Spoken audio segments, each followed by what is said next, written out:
Sige na po, Nay. Alis na po ako. Sige, sige. Mag-ingat ka. Opo. Ay, naku. Iwan ko na tong lugar na to.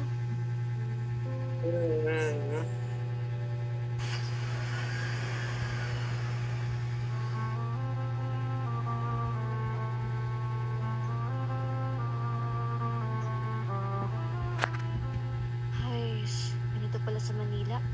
Maingay, mausok, puno ng mga building. Ganda ng bahay.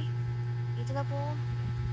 Ay, ito na ata yung bahay ng tito ko. Lap, mayaman pala siya. Sige, Nan. Oh, Dito, pasok ka. yan. Dito po ako.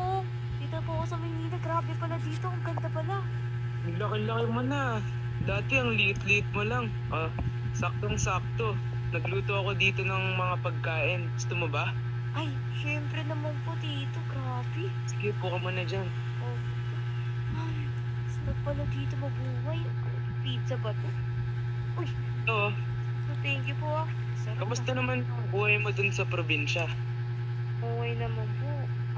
Sila nanay at tatay yun. Nagpa-farm doon. Tapos, pati yung tatay ko doon. Kasabong, ganun.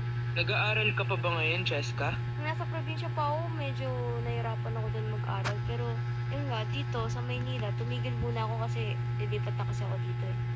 Cheska, gusto mo ba ako na magpaaral sa'yo? Ay, opo naman po, syempre naman. May mga madaming school dito eh. Gusto mo ba enroll na kita ngayon? Opo, pangarap ko din dito mag-aral. Dito, ang ganda-ganda dito. Ang daming mga building. Oh. Ganyan talaga dito sa Maynila.